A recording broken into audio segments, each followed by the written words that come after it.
তিনি শ্রমিক সহ সমস্ত অস্থায়ী সমস্ত রকমের কন্ট্রাক্ট শ্রমিকের সামাজিক সুযোগ সুবিধা দিতে হবে, অবিলম্বে 9,000 টাকা পেনশন দিতে হবে, ওই অবিলম্বে 15,000 টাকার পিএফ সিলিং 21,000 টাকার ইএসআই সিলিং বন্ধ করো, অবিলম্বে 15,000 টাকার ইএসআই সিলিং ওই পিএফ সিলিং আর 21,000 টাকার ইএসআই সিলিং বন্ধ করো। এই দাবি নিয়ে সিআইটিউ লড়ছে, লড়বে। লাল ঝান্ডার পতাকা তলে সমস্ত শ্রমিক এক হও, লাল ঝান্ডার পতাকা তলে সমস্ত শ্রমিক এক হও। জিন্দাবাদ, জিন্দাবাদ,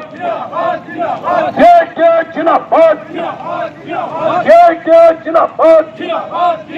শ্রমিক স্বার্থে সিআইটিউ লড়ছে, লড়বে। শ্রমিক স্বার্থে সিআইটিউ লড়ছে, লড়বে।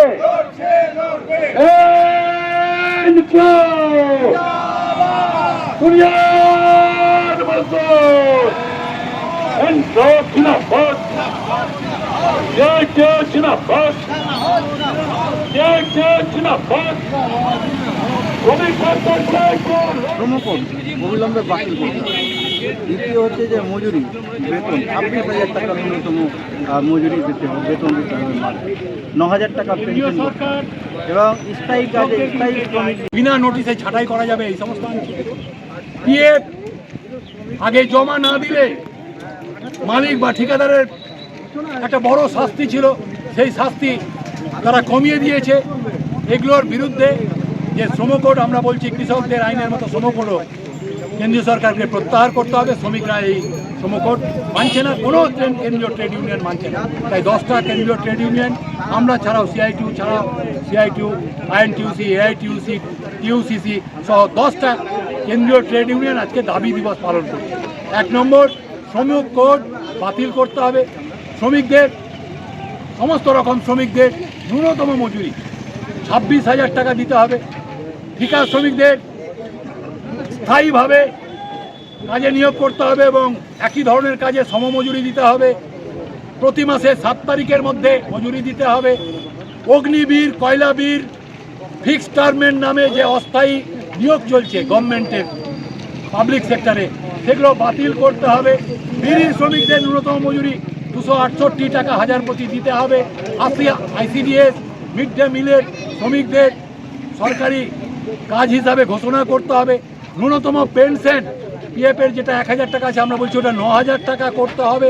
সর্বোপরি হকারদের যেভাবে বিনা নোটিশে উৎখাত করা হচ্ছে, হাজার হাজার পরিবার নিঃস্ব হয়ে যাচ্ছে, আমরা তাদের পুনর্বাসন না দিয়ে উচ্ছেদের বিরুদ্ধেও আজকে এই মিছিল, এই কর্মসূচি করছি। সারা দেশব্যাপী আমাদের এই কর্মসূচি আজকে হচ্ছে।